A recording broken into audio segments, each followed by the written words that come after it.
Kasus dugaan penganiayaan yang melibatkan Bahar bin Smith terhadap Rida masih berlanjut. Setelah pihak korban secara tegas menolak penyelesaian perkara melalui restoratif justice. Kuasa hukum korban, Suhendar, menyatakan pihaknya telah menyampaikan penolakan secara resmi kepada penyidik Polres Metro Tangerang Kota terkait upaya restoratif justice dalam perkara tersebut.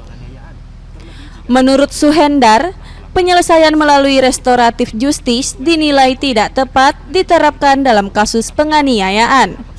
Terlebih, jika terduga pelaku diduga pernah melakukan perbuatan serupa sebelumnya. Sesuai keinginan korban, perkara penganiayaan ini diminta untuk tetap diproses hingga ke tahap persidangan dan putusan pengadilan. Surat secara resmi penolakan restoratif justice terhadap para pelaku berkaitan dengan tindak pidana yang dilakukan terhadap sahabat Rida. Nah, kami menyampaikan secara resmi dalam bentuk surat tertulis. Ada beberapa alasan mengapa menolak restoratif justice. Pertama, dalam hukum acara pidana yang baru, restoratif justice itu hanya dimungkinkan terhadap pelaku tindak pidana yang pertama kali.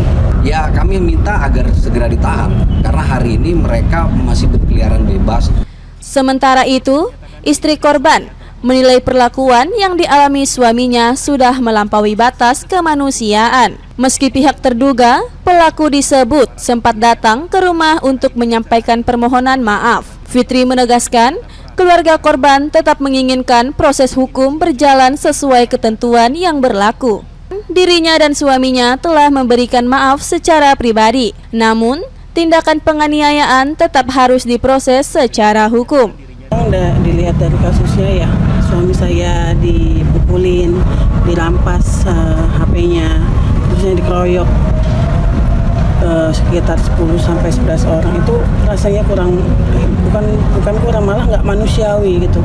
Jadi untuk RJ berat kalau misalnya harus RJ gitu. Jadi ya kami menolak untuk RJ. Pihak korban berharap aparat kepolisian dapat menangani perkara ini secara adil serta menindaklanjuti proses hukum terhadap para terduga pelaku.